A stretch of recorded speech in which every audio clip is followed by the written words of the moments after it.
Hi, this is Postdoc Chronicles week number 22, and I'm gonna make this real fast because I'm really hungry and my beef stew like at the back of this camera is already calling to me.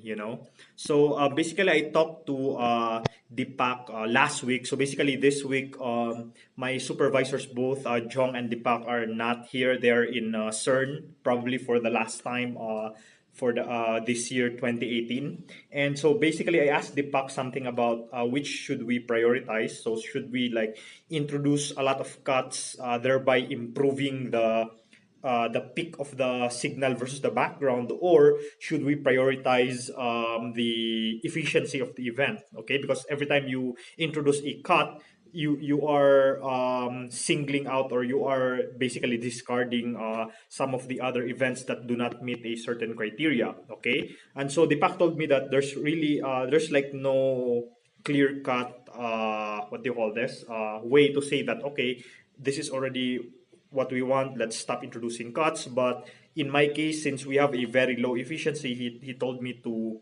focus on the efficiency instead of introducing a lot of cuts. Okay, and so when Jong returned last Friday from his like trip to, I don't know, Zimbabwe or Botswana or something, so he basically like showed me this picture boasting that there are more animals in the safari park that he went to versus the park that we've been to in Pilanesberg. Okay, but yeah, it's fine. I don't mind. But basically, he told me that because at first the so-called spectrum files that we were using when trying to simulate the events, we were like putting them by hand. So we were like estimating. So what if we make the decay width of the order this, of the order that, like 10 to the minus 5, 10 to the minus 10? What happens? Okay, and we were so confident that the actual thing would be like a little bit larger, but so we thought that the decay width would save us some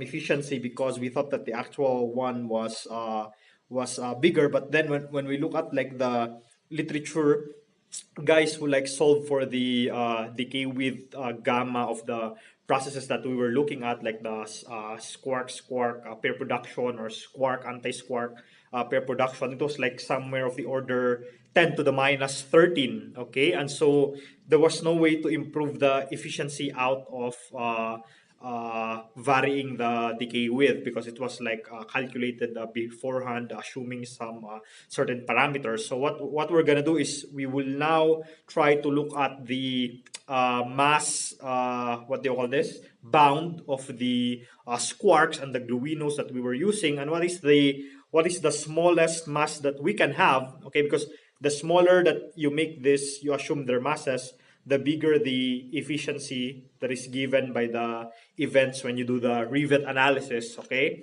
so the thing is, in my initial one, I was told that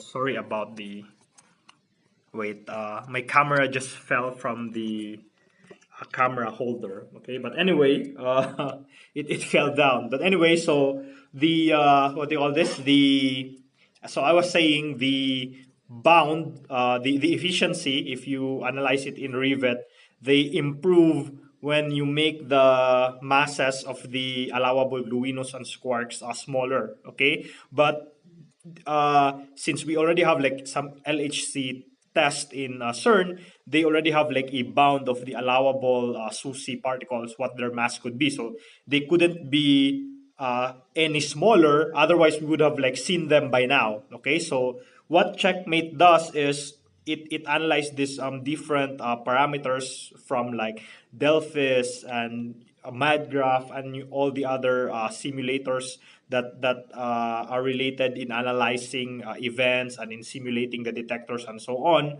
What is the smallest mass that we could have that is still allowable with the or that is still compatible with the current results that the LHC has? And I was told that maybe it could be like smaller than 1,500 GeV. Maybe it could be like as low as 1 TeV. Okay, and so now what I'm trying to do is I'm gonna use Checkmate to like look for this mass. What is the smallest mass that I can do?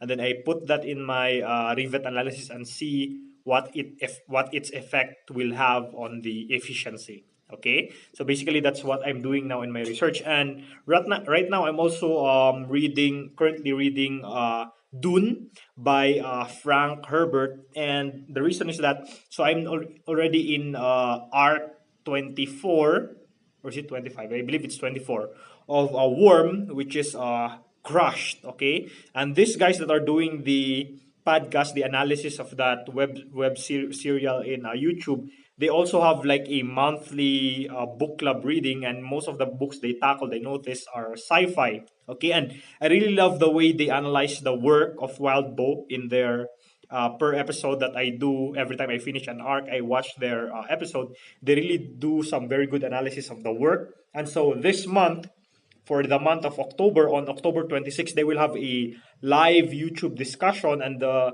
novel that they chose is Dune. Okay, and so I'm beginning to read this now, and it's until October 26th, so I'm confident I can finish that. So it's around, I don't know, like 600, 700 pages, so I believe it's doable. And so far, it's really good, and I really like it because Iron Maiden, I haven't read this book before, but Iron Maiden made a song entitled "To Tame a Land," okay, which is actually based on this novel. They wanted to call that song Dune, but the author of the novel, Frank Herbert, he didn't give the permission because he doesn't want anything to do with like rock and roll and so on. So he doesn't want that. So uh, Iron Maiden didn't have a choice. They couldn't title the song Dune, which is based on the novel of the same title. So they named it To Tame a Land instead. But which I feel is like more apt title for the song. Okay, but yeah, I'm like around 15% into the novel now, and so far it's really good. So I am seeing a lot of like these elements that I've seen already, for example, in the Wheel of Time series. But this is really cool because it came like years before the Wheel of Time. So I believe it's like in the 1965. So when I finish this, and then after the